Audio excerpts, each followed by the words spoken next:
पुराने वक्तों की बात है कि यमन में तय नामी एक कबीला आबाद था। इस कबीले के सरदार का नाम हातिम ताई था। हातिम ताई अपनी सखावत और खिदमत खलक की वजह से मशहूर था। इसकी सखावत के चर्चे दूर दूर तक फैले हुए थे। उस जमाने के अरब का हुक्मरान नौफल था। नौफल ने जब देखा कि हर तरफ हातिम के ही चर्चे हैं, हर कोई इसकी नेकी और अच्छाई के गुण गाता है, हर जरूरतमंद मदद के लिए हातिम के ही पास आता है, तो वो हातिम का दुश्मन बन गया। दुश्मनी की वजह ये थी कि बादशाह की बजाय हर कोई हातिम की तारीफ करता था, हातिम की सखावत के किस्से बयान करता था। वो हातिम से जलता था कि बादशाह होते हुए भी हातिम की शोहरत इससे ज्यादा है। बादशाह ने हसद का शिकार होकर हातिम को खत्म करने का प्रोग्राम बना लिया और इसने अपनी फौज के साथ हातिम के इलाके पर हमला कर दिया। हातिम को ये जानकर बड़ा दुख हुआ कि बादशाह ने एक बहुत बड़ी फौज के साथ इसके इलाके पर हमला कर दिया है। हातिम ने ये सोचकर कि इसकी वजह से खून खराबा होगा, बेगुनाह लोग मारे जाएंगे, इसने अपना शहर छोड़ने का फैसला किया। हातिम अपना शहर छोड़कर पहाड़ों में जाकर छुप गया।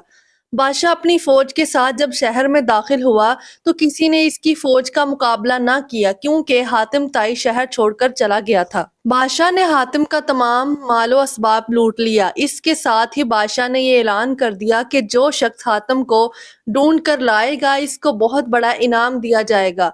हातिम ने पहाड़ की एक खो में पनाह ले रखी थी। एक रोज इसी खो में करीब एक बूढ़ा लकड़हारा और उसकी बीवी लकड़ियां काट रहे थे। वो बहुत गरीब थे और मुश्किल से जिंदगी बसर कर रहे थे।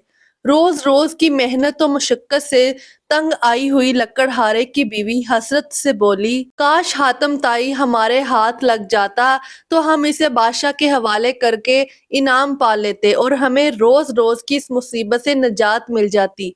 लकड़हारा बोला, फजूल बातें मत सोचो, हमारी ऐसी किस्मत कहाँ कि हातिम हमारे हाथ लग जाए और हम इनाम हासिल करके आराम से जिंदगी बसर कर सकें। हमारे नसीब में तो यही लिखा है कि हम जंगल से लकड़ियां काटें, सर पर रखकर शहर ले जाएं और उनको फरोख्त करके अपना पेट भर लें।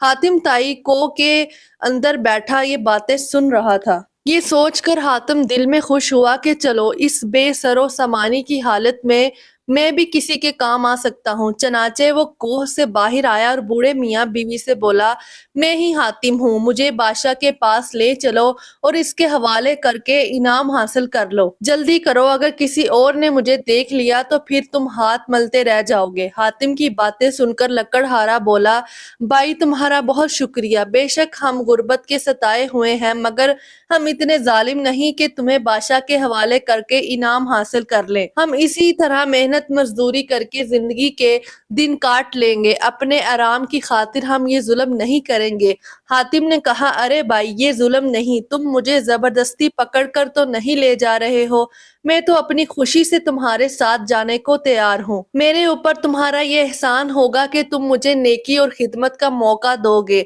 हातिम ने इनको आमादा करने की बहुत कोशिश की, लेकिन लकड़हारा किसी सूरत तैयार ना हुआ। तो हातिम ने इससे कहा, अगर तुम मेरी बात नहीं मानते तो मैं खुद बादशाह के पास जाता हूँ और इसे बताता हूँ कि इस बूढ़े ने मुझे छुपाया हुआ था, फिर बादशाह तुम्हें सजा देगा। लकड़हारा और हातिम इस बहस में मसरूफ थे कि कुछ और लोग हातिम को तलाश करते हुए उधर आ निकले। इन्होंने हातिम को पहचान लिया और उसे पकड़कर बादशाह के पास ले गए। बूढ़ा और इसकी बीवी भी इन लोगों के पीछे चल पड़े। बादशाह के दरबार में पहुंचकर हर शख्स ये दावा कर रहा था कि हातिम को इसने पकड़ा है, वही इनाम का मुस्तहिक है। बहुत सारे दावेदारों की वजह से बादशाह के लिए फैसला करना मुश्किल हो गया था कि हातिम को पकड़ने वाला कौन है। आखिर बादशाह ने हातिम से कहा, हातिम तुम ही बताओ कि तुम्हें पकड़ कर लाने वाला कौन है, ताकि उसे इनाम की रकम दी जाए। हातिम बोला, हजूर वाला, सच तो ये है कि मुझे पकड़ने वाला बूढ़ा लकड़हारा है जो चुपचाप पीछे खड़ा ये तमाशा देख रहा है। बाकी लोग इनाम की लालच में झूठ बोल रहे हैं। लकड़हारा बोला, हुजूरे वाला, सच तो ये है कि मैं भी हातिम को पकड़ कर नहीं लाया, बल्कि ये खुद आया है।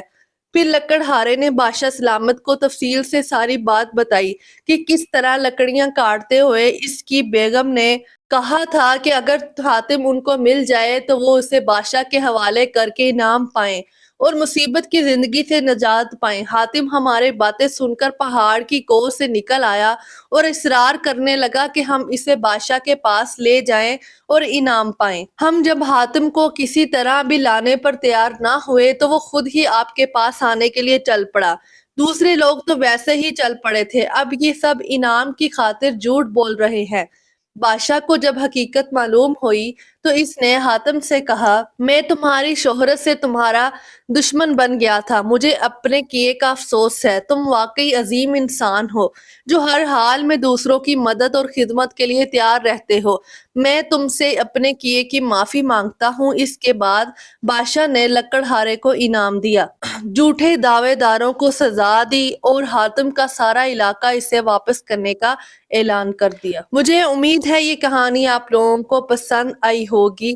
ایسی مزید اسلامک اینڈ مورل سٹوری دیکھنے کے لیے میرے چینل کو سبسکرائب کریں۔ شکریہ۔